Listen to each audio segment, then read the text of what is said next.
Yung mga goods dito ate from Malaysia. Mas marami silang goods dito from Malaysia kasi malapit lang pala dito ang Malaysia. Imported goods. Sige, wag na kayo kompleto.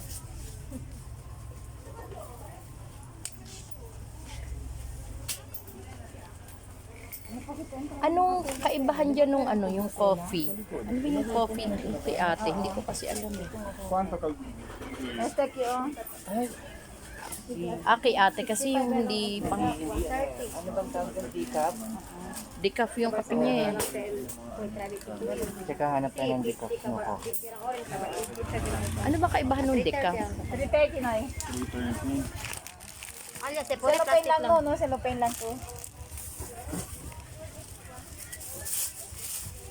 Yan. 330. Kunin mo pre ng bayad. 10, 20, 30. Bigyan mo naman ako ng 200. Bigyan ko ng 530. 330. Bigyan ko ng 30, bigyan mo siya ng 200. Ay, from Malaysia.